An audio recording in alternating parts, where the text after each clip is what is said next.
In this section, we'll cover the proper method of cleaning your feeding tube site, cleaning the bolster, and flushing the tube with water. How to clean the skin around the feeding tube. Before you start cleaning, always wash your hands with soap and water. Carefully remove any dressing, such as gauze and tape, from around the tube.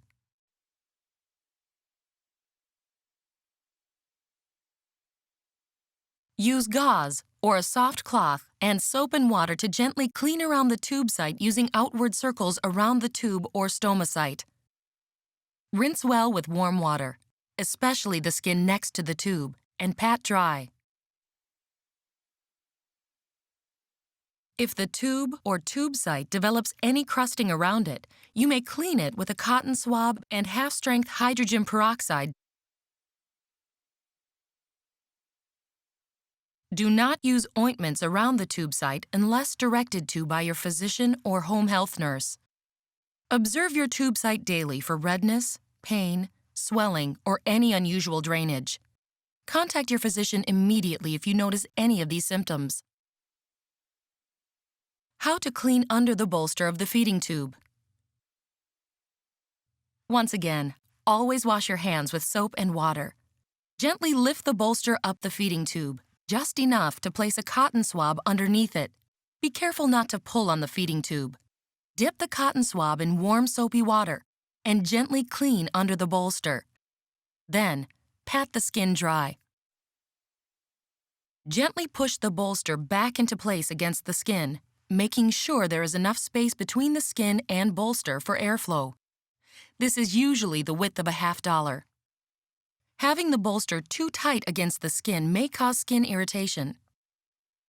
If you or your loved one has a G-tube, gently turn it 360 degrees. This prevents the tube from sticking to the inside of the stomach. If you or your loved one has a J-tube, do not rotate or turn the tube, as this may cause it to move out of place. How to flush the feeding tube. To maintain the new feeding tube, you will need to flush the tube with water a few times a day. This can be accomplished by using a syringe and tap water. It is recommended to flush your tube with water before and after each feeding and whenever you place medication down the tube. This will help make sure that your tube does not get clogged with any medication or formula. First, fill a clean cup or bowl with lukewarm water. Do not use cold water, as this may cause cramping. Put the tip of the syringe in the water with the plunger in place.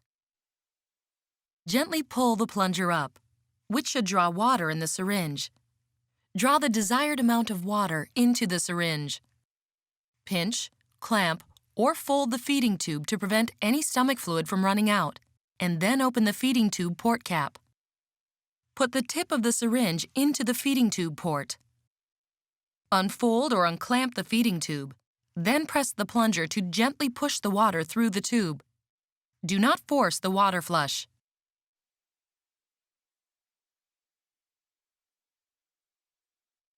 Remove the syringe and close the cap on the feeding port. If you have difficulty flushing your feeding tube, contact your healthcare professional.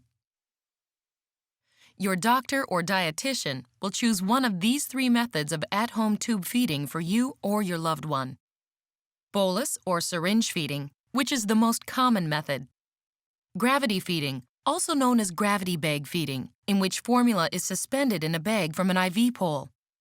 And pump-assisted tube feeding, in which an electric pump is used to infuse formula over a period of time. We'll now demonstrate the correct method for each type of feeding